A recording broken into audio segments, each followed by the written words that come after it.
This whole drama started when Karen, with her $60,000 Escalade, wrecked my trash can 57 times. So, I decided to replace it with a concrete one and watched as she destroyed her own SUV instead.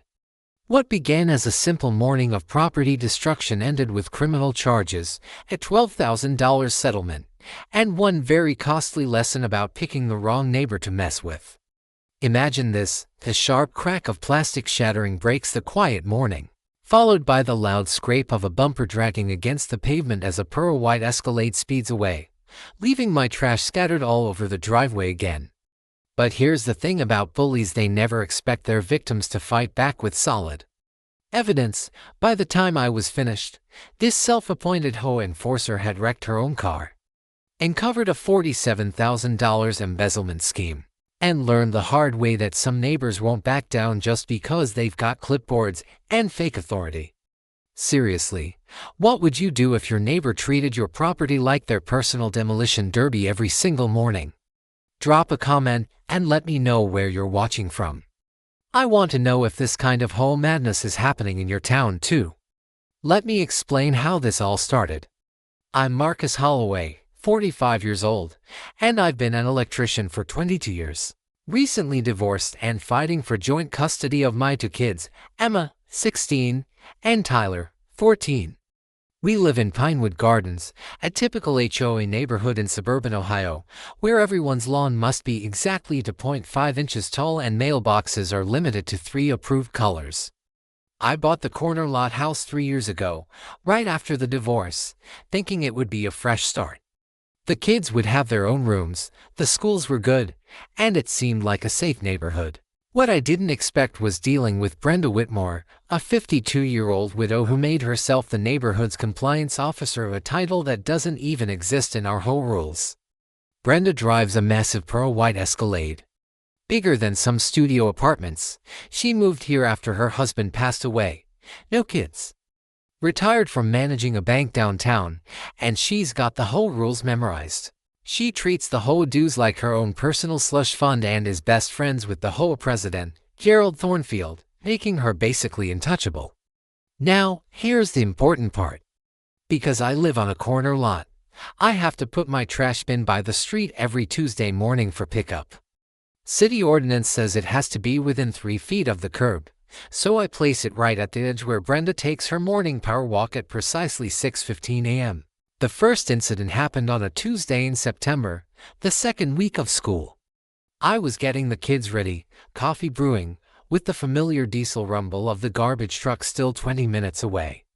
Then, cracked the sound of plastic shattering like a gunshot. I rushed outside to find my trash can destroyed, with garbage scattered across the driveway like someone had set off a confetti bomb full of banana peels and coffee grounds. And there was Brenda, backing up her Escalade, rolling down the window with that fake, concerned look on her face. "Oh my," she says, with not a hint of sincerity, "these streets are just so narrow. I hope you weren't too attached to that old thing." Old thing?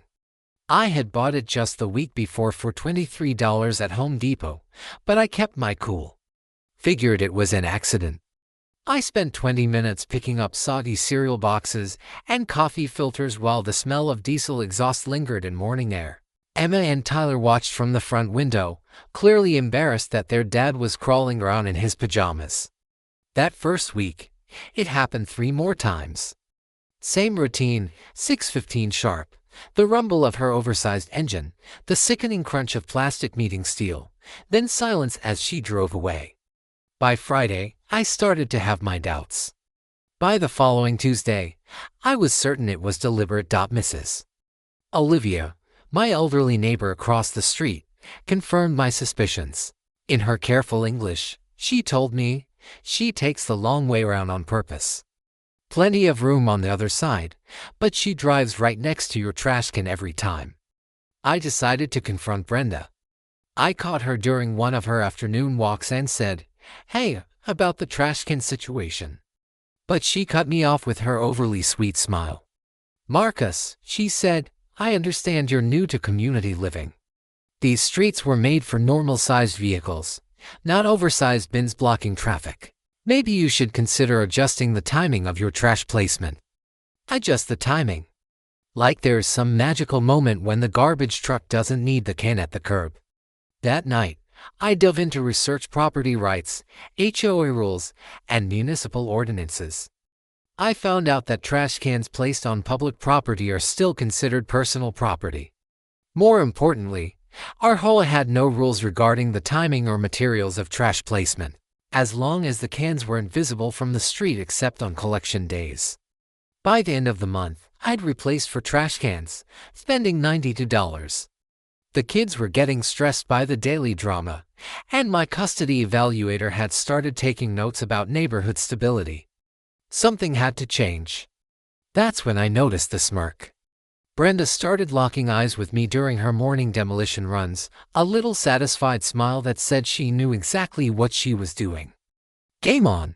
By the second week of October, Brenda escalated things from property damage to psychological warfare.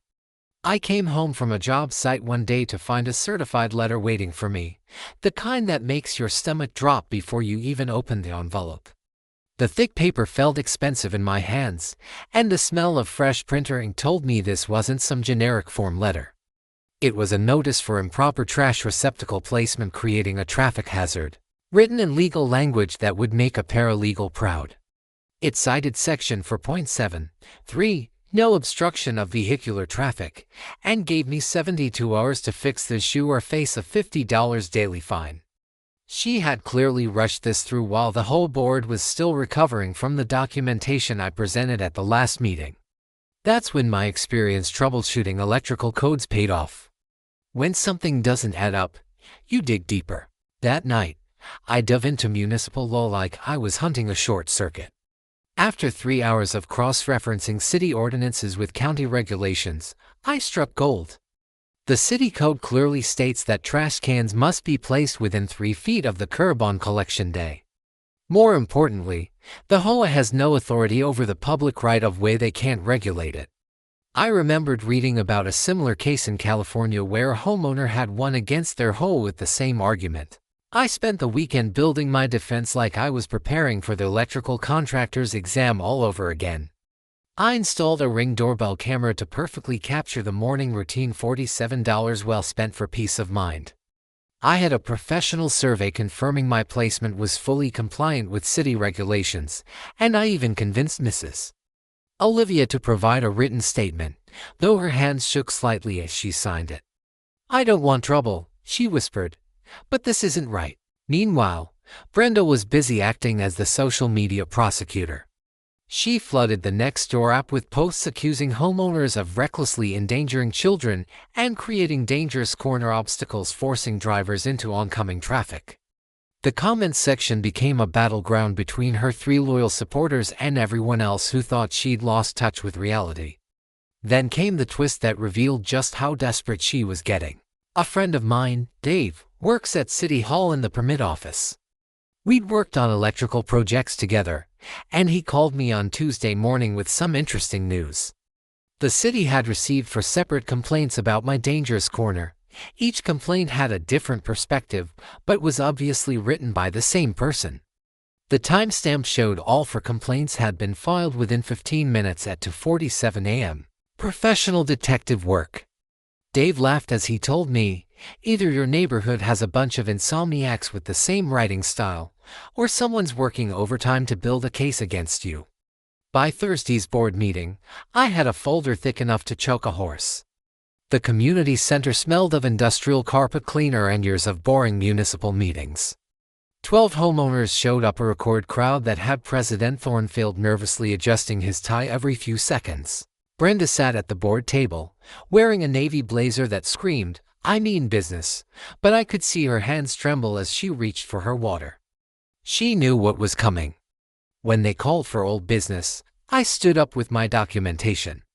"I'd like to address the violation notice regarding trash can placement," I said. The fluorescent lights hummed overhead, and the room fell completely silent. I read the city ordinance aloud, displayed my survey results showing perfect compliance, and casually mentioned my consultation with Amanda Sterling, a property rights attorney who had handled several HOA cases. She found the selective enforcement particularly interesting, I added. Watching Brenda's face go pale, President Thornfield cleared his throat 3 times before speaking. Well, this requires further review. We'll table this matter pending additional consideration. Translation: they had nothing to stand on, and everyone knew it. But Brenda wasn't finished. As we were leaving, she cornered me in the parking lot beneath the buzzing security lights. This was when her true nature came through. "You think you're so smart," she sneered, loud enough for the dozen homeowners lingering nearby to hear every word. "People like you move into nice neighborhoods and think the rules don't apply. Well, let me tell you something. This is just the beginning, Mrs. Rodriguez from Maple Street actually gasped.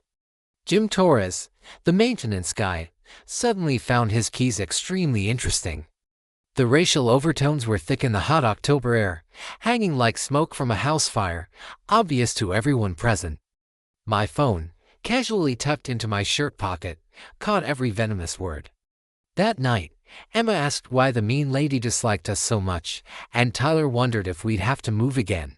I tucked them into bed, assuring them that everything would be fine. But privately, I was tallying the costs of this battle: 3 new trash cans, 14 hours of documentation, mounting attorney fees. Yet, something had shifted in the community. Other homeowners were starting to talk about board overreach, questioning the selective enforcement. Brenda's parking lot meltdown had revealed what many suspected: this wasn't about traffic safety or community standards. It was about control, about putting people she didn't like in their place. The next morning brought a clear sign. Instead of her usual aggressive approach, Brenda slowly drove past my trash can, studying it like a strategist preparing for her next move. The pattern was changing, which meant bigger problems were on the way. November arrived in Pinewood Gardens like a harsh slap, and Brenda retaliated even more fiercely. While I was congratulating myself for winning the first round, she was busy using every obscure HOA bylaw she could find. It seemed like she had spent weeks combing through our community guidelines, like a prosecutor building a RICO case. The attack came in waves. First, a violation notice about the height of my grass. Apparently, it was to 0.75 inches, a criminal 0.25 inches over the 2.5-inch limit. Then came a notice about my mailbox color, which had faded from heritage blue to what she deemed an unauthorized shade of weathered navy. Finally, she cited 3 tiny tears in my window screens, so small you'd need a magnifying glass to spot them. Each violation carried a $50 fine with a 10-day deadline for payment.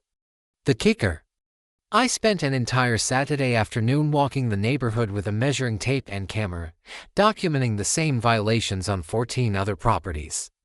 Gerald Thornfield's grass was nearly 3 inches tall. Mrs. Patterson's mailbox had faded to almost the same shade as mine. Half the houses on Maple Street had screen damage from the summer hailstorm. Yet somehow, only my violations were being officially addressed. While Brenda played bylaw prosecutor, I was having coffee with Dale Kowalski at Home Depot's contractor desk. Dale's been pouring concrete for 23 years, and when I mentioned my trash can troubles, his weathered face broke into a knowing grin. "You know," he said, stirring his coffee with a paint stir stick, "I think I've got something for you. City code doesn't specify what materials can be used for trash containers: plastic, metal, concrete. As long as it holds garbage and meets the size requirements, you're good to go." That conversation sparked an idea that would soon become Brenda's worst nightmare. I picked up 60 pounds of concrete mix, some steel rebar for reinforcement, and made a few clever adjustments to a standard plastic shell. The total cost: just $47, compared to the $350 I was facing in fines and replacing trash cans. But first, I had to handle her ongoing harassment. I spent Tuesday evening gathering photo documentation of every comparable violation in the neighborhood. The next morning, I filed a formal complaint with the whole board about the selective and discriminatory enforcement of rules. Here's a trick I learned after 2 decades of handling electrical permits: bureaucrats hate it when you use their own systems against them. My complaint forced the board to either apply the rules consistently across all properties or admit they were singling me out. Neither of those options worked in Brenda's favor. The real twist came when I analyzed the demographics of the residents receiving violations. Over the past year, Brenda had issued 67 violation notices. 49 of them were sent to single parents, elderly residents, or minorities. Only 18 went to married couples or long-time homeowners. The pattern was so glaring that it practically screamed lawsuit. I remembered reading about how Fair Housing Act violations and discriminatory property management practices in HOA enforcement could trigger federal investigations. The thought of Brenda having to explain her violation patterns to a civil rights attorney made me smile for the first time in weeks. On Friday afternoon, I began my weekend project. Emma and Tyler thought it was hilarious as we mixed cement in the garage, classic rock blaring from my paint-splattered radio. The smell of setting concrete took me back to helping my dad pour our basement floor 30 years ago. That familiar alkaline scent meant something permanent was being created. The design was simple but effective: a hollow bottom for weight distribution, drainage holes for functionality, and the exterior looked identical to every other trash can on the block. From the outside, it was just another can. Inside, 60 pounds of steel-reinforced concrete waited to teach Brenda a lesson in physics about immovable objects. On Monday morning, I positioned my new, reinforced trash can in the same spot as always. 6:15 came as expected, along with the rumble of Brenda's oversized engine. But this time, something was different. She approached more slowly, more cautiously. She must have noticed that the can looked the same but felt suspicious. The first collision came at about 15 miles per hour, her usual ramming speed. The sound was completely different. Instead of the usual sickening crunch of breaking plastic, there was a solid trunk followed by the screech of metal on concrete.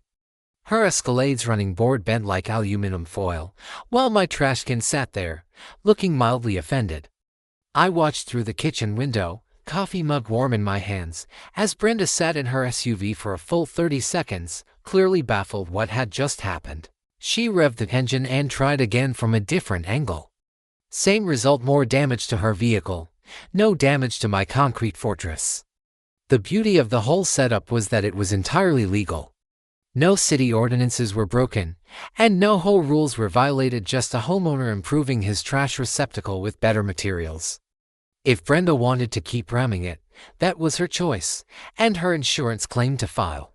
Over the following week, Brenda made increasingly frantic attempts to damage my concrete can. Each collision left more scratches and dents on her pearl white Escalade, while my can stayed smugly intact. The irony was delicious: her own aggressive actions were damaging the very vehicle she was using as a weapon. By Friday, her SUV had accumulated nearly $800 in damages, while mine only showed a few scuff marks that made it look even more authentic. The neighborhood was starting to talk, and for once, Brenda wasn't controlling the narrative. By mid-November, Brenda had morphed from a neighborhood busybody into a full-blown private investigator. She was so obsessed with my trash can that I half expected her to be dreaming up flowcharts and conspiracy theories about it. I'd catch glimpses of her pearl white Escalade now with a growing collection of dents and scratches cruising by my house at odd hours, like a suburban stalker. The first sign of her detective work came on a Tuesday morning when Mrs. Olivia called, her voice barely above a whisper. "Marcus, that woman was in your driveway last night with a flashlight and some kind of scale." I watched from my bedroom window. "She was trying to weigh your trash can."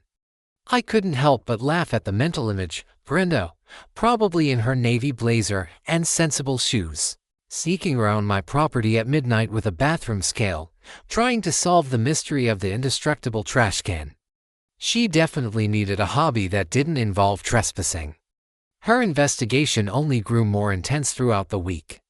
Jim Torres, our maintenance guy, told me that Brenda had cornered him at the hardware store, interrogating him about concrete purchases and asking which residents had bought unusual materials recently. She even started stalking my social media, looking for hints about my weekend projects.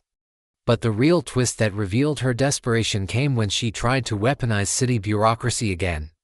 Thursday afternoon, a building inspector knocked on my door. "Pete, A tired-looking guy who clearly had better things to do than inspect trash cans introduced himself. "Ma'am, I got a complaint about potential building code violations." Checking boxes on his clipboard with the enthusiasm of someone filling out tax forms. Something about unauthorized concrete structures on residential property. I took Pete over to the trash can, where he spent about 30 seconds inspecting it before shaking his head. "It's a garbage container, not a foundation. No permits required, no violations here." Honestly, I've seen people build entire sheds without this much scrutiny. But Brenda wasn't done with her official harassment campaign. The following week, I received a notice from the HOA demanding immediate access for a compliance inspection. The letter, clearly drafted by Brenda and rubber-stamped by President Thornfield, claimed they needed to inspect my exterior modifications for safety violations. This is where all my research into property rights came in handy. After that first violation notice, I had spent hours studying Fourth Amendment protections and HOA authority limits. A landmark case, Narrett vs.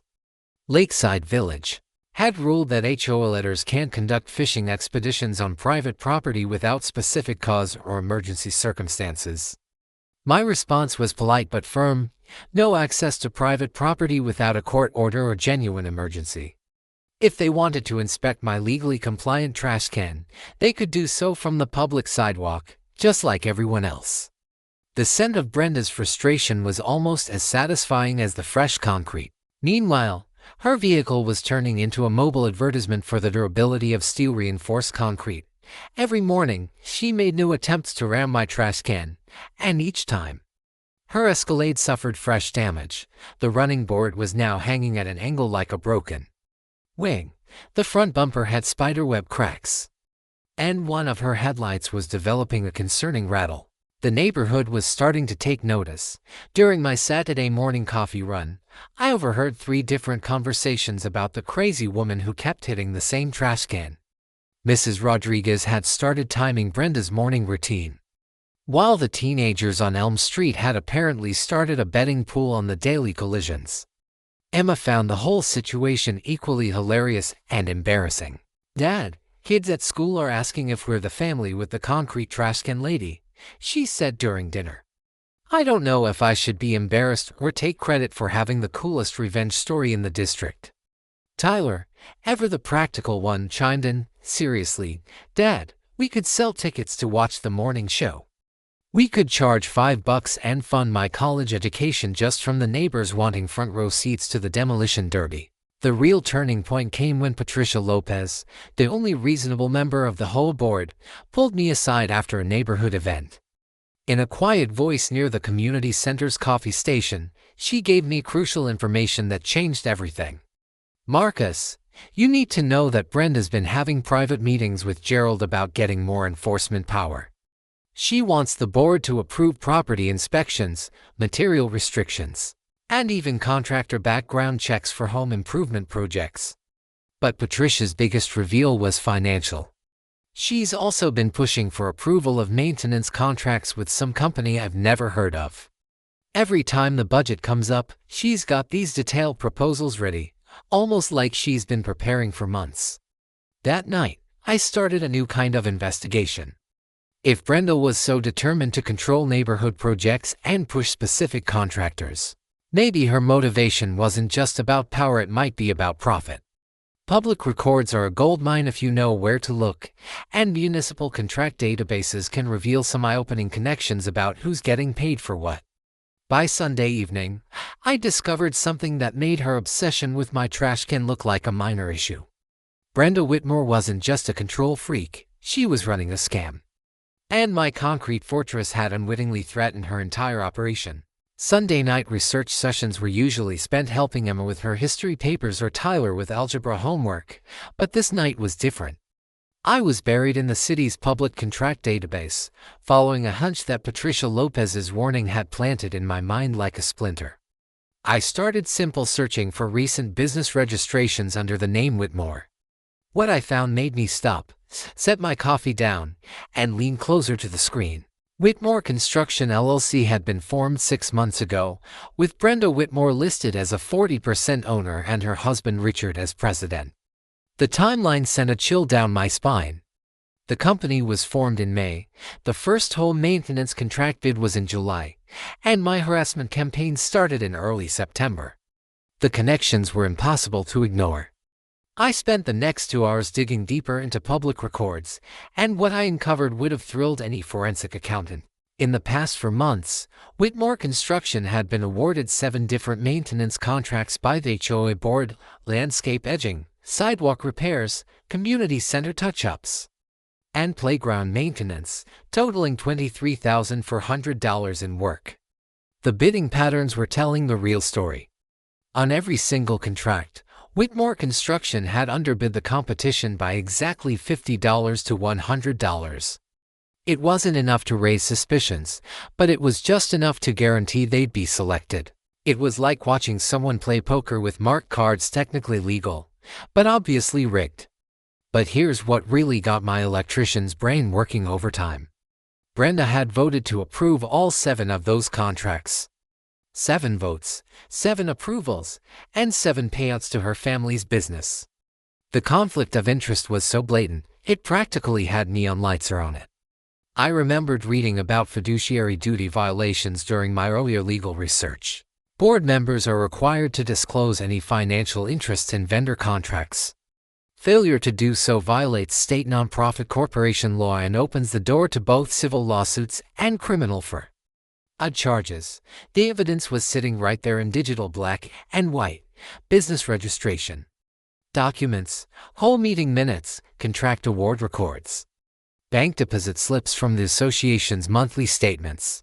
Brenda had been using her board position to funnel community dues directly into her family's bank account. But the timeline revealed something even more damning. My first polite conversation with Brenda about the trash can incidents. September 15th, first questioning of maintenance budget at the monthly board meeting. September 3rd, she'd started her harassment campaign exactly 12 days after I'd innocently asked why we were spending so much on basic repairs. My concrete trash can hadn't just been blocking her morning power walk, it had been protecting evidence of systematic theft from 127 homeowners. The scope of potential violations made my head spin. Civil liability for financial mismanagement, criminal exposure for fraud, automatic removal from the board upon proven conflict of interest. This wasn't just about property rights anymore. It was about corruption, embezzlement, and a woman desperate enough to destroy evidence that she'd waged psychological warfare against anyone who threatened her scheme. I printed everything, made digital copies in 3 separate cloud services, and immediately emailed the complete file to attorney Amanda Sterling with a note: urgent review. Requested criminal implications possible. The power dynamic had just shifted completely. Brenda thought she was fighting some divorced electrician over a trash can placement. What she was actually facing was exposure of a fraud scheme that could land her in federal prison and bankrupt her family. Tuesday morning, I watched from my kitchen window as she made her usual collision attempt with my concrete fortress. Her Escalade now showed over $1,200 in accumulated damage, while Mitrishkin sat there like an immovable monument to her stupidity. But for the first time since this whole mess started, I wasn't thinking about trash cans or HOA bylaws or morning demolition derbies. I was thinking about justice, community protection, and the sweet satisfaction of watching a bully discover that their victims summoned a mess bite back harder than expected. The war was about to begin in earnest. Tuesday evening, my garage transformed from a weekend workshop into a war room that would have made Pentagon strategists proud. I'd cleared out the workbenches, set up folding tables, and arranged 5 mismatched chairs in a circle around the evidence board I'd constructed, using construction paper and red string like something from a crime thriller. The core team assembled by 700 p.m. sharp. Mrs. Olivia arrived first, clutching a thermos of jasmine tea and looking nervously determined. Jim Torres showed up, still wearing his maintenance uniform, tool belt jangling with each step. Patricia Lopez brought a stack of HOA financial documents she'd borrowed from the board files. Dale Kowalski rolled in last, carrying a box of donuts and grinning like we were planning a surprise party instead of exposing municipal corruption. "All right," I said, taping the final timeline chart to the garage wall. "Here's what we're dealing with. The evidence." Layout looked like something from a federal investigation. $23,000 in questionable contracts. 7 separate conflict of interest violations. 47 documented harassment incidents, and 1 increasingly damaged Escalade serving as rolling proof of Brenda's deteriorating mental state. Patricia whistled low when she saw the financial analysis. I knew something felt wrong about those contracts, but I never imagined it was this systematic. Every time I questioned expenses, Brenda had these detailed justifications ready. Like she'd rehearsed them. Dale examined vehicle damage photos with professional interest. "That bumper is going to cost at least $2,000 to fix properly. The alignment issues alone will eat through tires like crazy. Your concrete cans," turning her SUV into a very expensive life lesson. We spent the next hour organizing our multi-pronged attack strategy. Jim would monitor Brenda's activities and document any retaliation attempts. Mrs. Olivia would coordinate the door-to-door campaign to gather neighbor support. Patricia would work the inside game, building board member consensus for a financial audit. Dale would serve as our technical consultant on any construction-related evidence. The legal strategy required delicate coordination. Amanda Sterling had confirmed we had solid cases for harassment, financial fraud, and board misconduct, but timing would be crucial. Fall too early, and Brenda might destroy evidence. Wait too long, and she could complete whatever cover-up she was surely planning. I'd learned something important from 22 years of electrical troubleshooting. Complex problems require layered solutions. The real sign of Brenda's desperation came on Tuesday morning. Jim Torres found me at the hardware store, his weathered face etched with concern. "Marcus, she hired a private security firm to watch your house, Riverside Security. I know the owner's cousin. $200 a day for surveillance over a trash can dispute. The woman's completely lost it. But Brenda's surveillance worked both ways. My upgraded security system had captured her drive-by inspections, midnight photography sessions, and her increasingly erratic behavior. She was unraveling faster than a cheap extension cord. And every moment was being documented for the record." Wednesday brought something that genuinely angered me. Emma came home from school upset, having overheard Brenda speaking to another parent about the dangerous influences in the neighborhood and how certain people were inappropriate role models for the children. The racial undertones were unmistakable, and the implications for my custody situation were crystal clear. That evening, I hired Beth Morrison, a retired police detective specializing in harassment cases. For $200 a day, I could get professional documentation of Brenda's stalking behavior, along with someone with law enforcement experience who could testify about escalation patterns and threat assessment. NTS. The sabotage attempts intensified throughout the week. Someone poured what appeared to be battery acid on my concrete trash can. It left a small stain, but didn't cause structural damage. Anonymous complaints flooded the city about everything from my lawn height to my electrical work permits. Fake negative reviews appeared on my business Google listing faster than I could flag them for removal. But the most shocking discovery came on Friday evening. Tyler was working on his bike in the driveway when he noticed something unusual attached to my work truck's undercarriage. A small black device with blinking lights and a magnetic mount. "Dad," he called out, his voice tight with concern, "what's this thing stuck under your truck?" It was a GPS tracker. Professional grade. Probably worth $300 and definitely illegal when placed without consent. I photographed it from every angle before carefully removing it and driving straight to the police station. Officer Derek Martinez took the report with the weariness of someone who had seen this kind of escalation before. Holloway, this beyond a neighborhood dispute. This is criminal territory. Unauthorized surveillance, stalking, harassment, these are all building blocks for a case that could lead to serious charges. Simultaneously, the insurance fraud angle began to develop. Brenda had filed a $3,200 claim for road hazard damage, alleging her collision occurred on a city street rather than on my property. The problem was my Ring camera footage, which clearly showed her deliberately targeting my trash can from multiple angles over several weeks. When State Farm's investigator called for an interview, I was prepared with a complete evidence package. 53 documented collision attempts, witness statements, video compilations, and a professional assessment of the damage patterns. The investigator's response was swift and decisive. "Ma'am, this isn't road hazard damage. This is intentional property destruction with an expensive vehicle. We're denying the claim and referring the case to our fraud unit for criminal investigation." The pressure in the community was building like steam in a pressure cooker.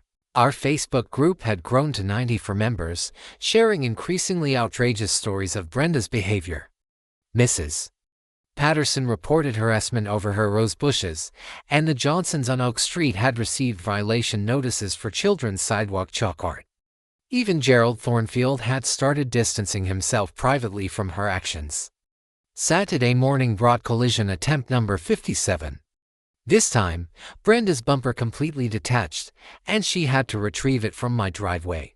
Watching Brenda crawl around in her business attire, picking up plastic shards while neighbors looked on from their windows would have been comical if it hadn't been so pitiful. By Sunday evening, the evidence was all in place, criminal behavior documented, witness statements notarized, financial fraud exposed, and a community coalition formed. Tuesday's board meeting was going to be less of a confrontation and more of a public execution. Brenda just didn't know it yet. Monday morning, just 12 hours before a planned showdown at the board meeting, Brenda made her most desperate move yet. Gerald Thornfield called an emergency closed-door session to address what he described as escalating liability concerns and community safety issues. His voice on my voicemail sounded like he'd been chewing on gravel and anxiety for breakfast. The emergency meeting was classic damage control. 3 board members gathered in the community center office while attorney Harold Masterson from Prescott and Associates, billing at $400 an hour, scrambled to figure out how deep they were in legal trouble.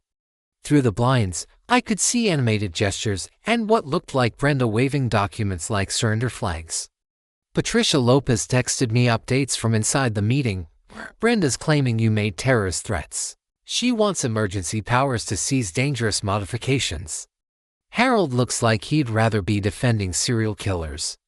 The cover-up attempt was as awkward as Brenda's morning ramming tactics.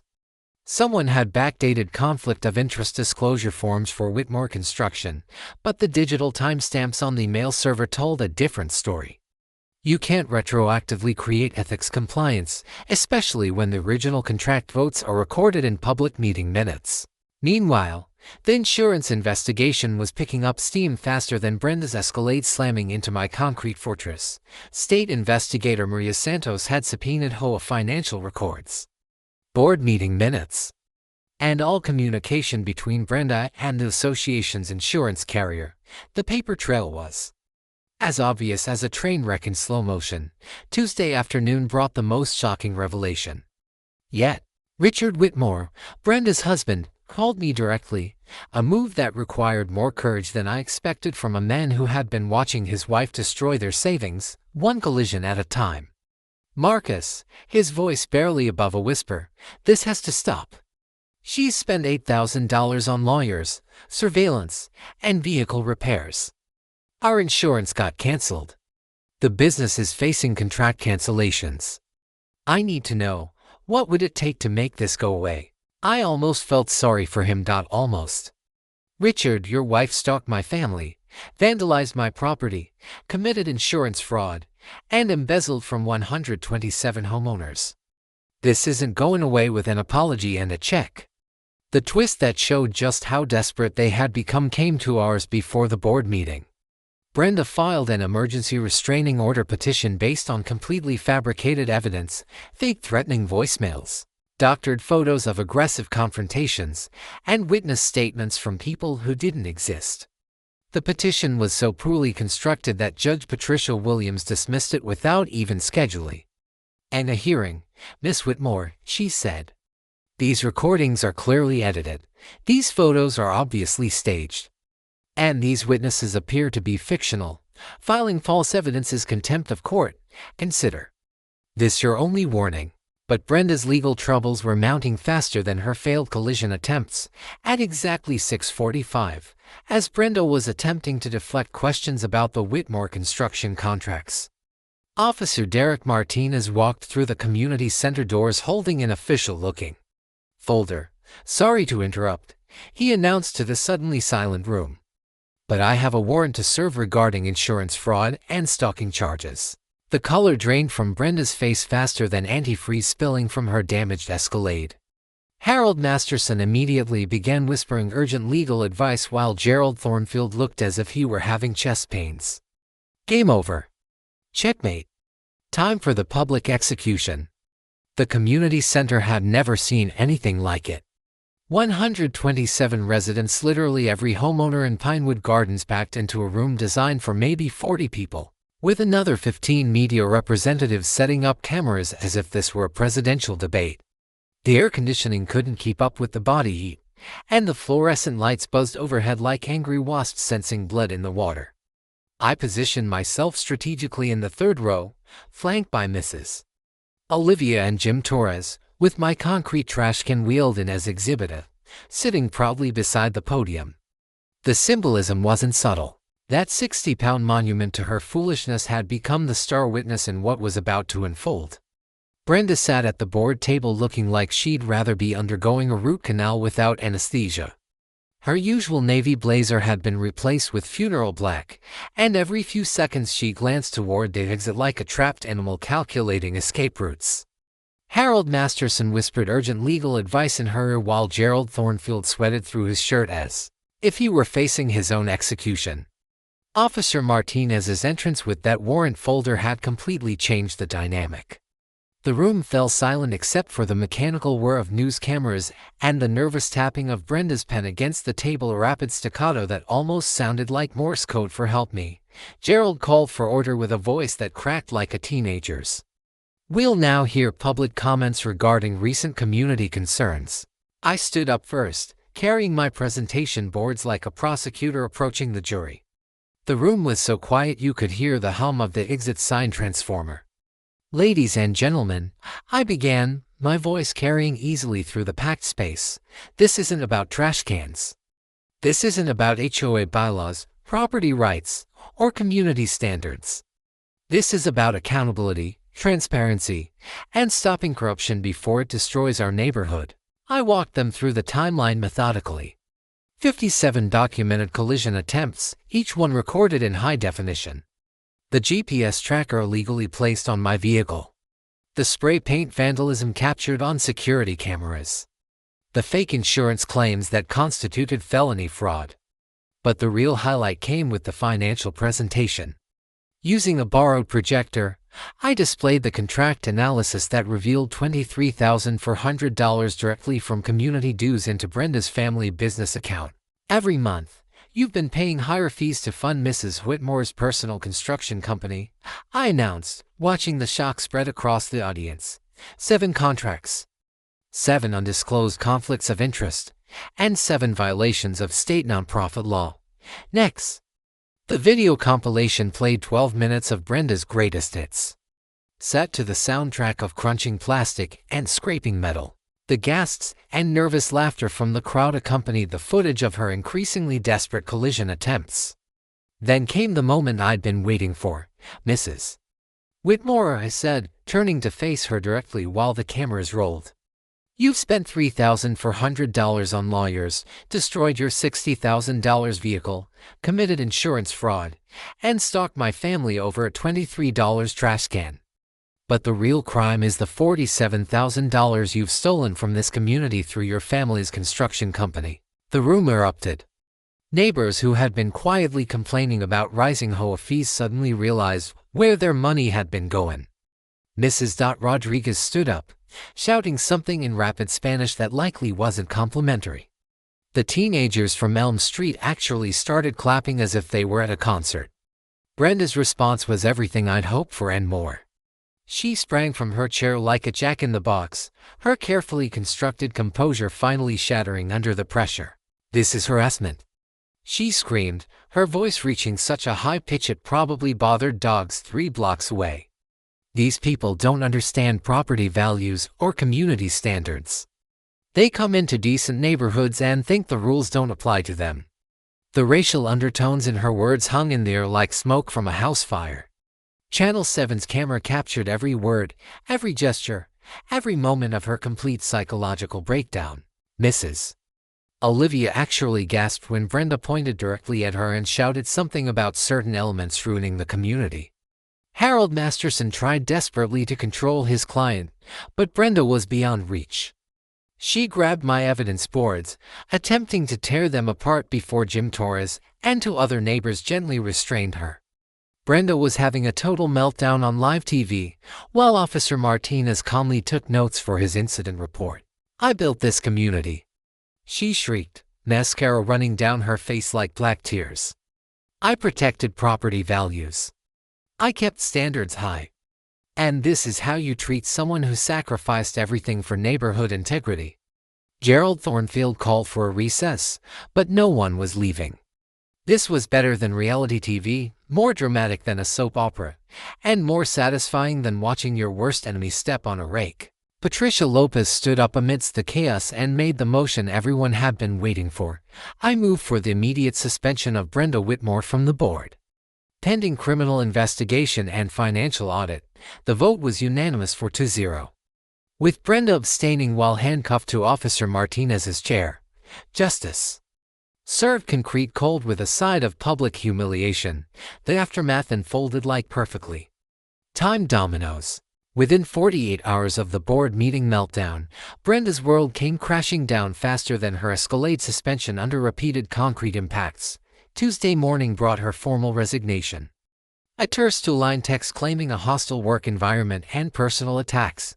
By Thursday, the district attorney had filed insurance fraud charges, which carried up to 6 months in jail and $5,000 in fines. Her insurance license was revoked that Friday afternoon, followed by the suspension of Whitmore Construction's contractor certification. The financial reckoning was swift and brutal.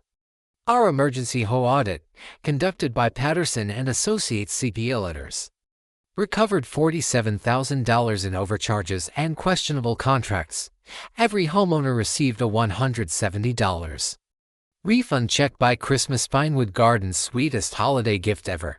Richard Whitmore called me one final time, his voice hollow with defeat. "The civil settlement check is in the mail," he said quietly.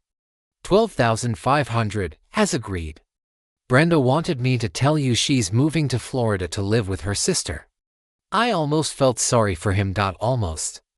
But then I remembered the GPS tracker, the fake insurance claims, and the months of harassment my family had endured. Some lessons are costly, and this one cost them everything. The transformation in governance was nothing short of extraordinary. Patricia Lopez won the special election for board president by a unanimous vote, running on a platform of transparency and community involvement. Under her leadership, the new board implemented conflict of interest disclosure requirements, monthly financial reports, and a public contractor bidding process that could make municipal governments envious. Our first project under the new leadership was the playground renovation, entirely funded by the embezzled money we recovered. Watching Emma and Tyler help design the new equipment alongside neighbors who had once whispered about our disruptive family felt like emotional vindication wrapped in real progress. The legal precedent we set reached beyond our neighborhood. Holloway v. Pinewood Gardens HOA was cited in 12 property rights cases across Ohio.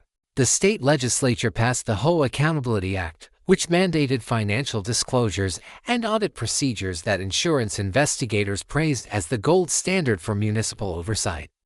Channel 7's investigative series won a regional Emmy for exposing suburban corruption. And reporter Sarah Kim still reaches out for expert commentary on HOA reform. My Concrete Trash Ken became a neighborhood legend. We moved it to the community center lobby as a permanent exhibit, complete with a bronze plaque reading "Property Rights Protected, 2023. New homeowners get the full story during orientation, and visiting contractors often ask to see the famous indestructible Ken that brought down a corrupt board. But the true victory was in how the community healed. The Concrete Ken Days festival we created draws families from 3 surrounding developments every September. featuring bounce houses, barbecue contests, and educational workshops on homeowner rights. Last year, we had over 800 attendees. Transforming our trauma into triumph and our resistance into celebration, the Scholarship Fund I set up with the settlement money has helped for students attend college so far. The Marcus Holloway Property Rights Scholarship prioritizes applicants who show creative problem-solving in the face of institutional opposition, essentially rewarding future troublemakers who refuse to accept injustice silently. Emma and Tyler learned lessons about principled resistance that no civics class could teach. Emma's college application essay, about fighting corruption with concrete evidence, earned her acceptance to 3 journalism programs.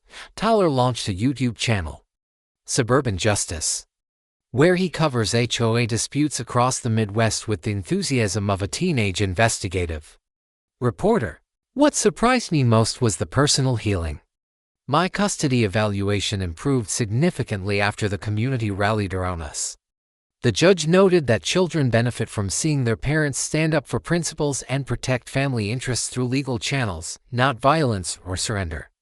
My electrical contracting business also expanded through referrals from neighbors who had seen my documentation skills and strategic thinking in action. Apparently, my methodical approach to problem-solving translated well from HOA disputes to complex wiring projects. And my reputation for getting results the right way opened doors across the county. Sometimes David does beat Goliath, but only when David is armed with evidence, allies, and 60 pounds of steel-reinforced concrete. Drop a comment and share your own HOA nightmare story. Let's create a database of corruption and help each other fight back. Hit that subscribe button if you want more stories where the little guy wins through preparation, patience, and perfect timing. Justice tastes sweetest when served with community support and creative problem solving. Thanks for joining us on HOA Stories, where the HOA Karens meet their match. If this story had you cheering or cringing, like the video, drop a comment with your reaction, and hit subscribe so you're ready for the next wild HOA tale.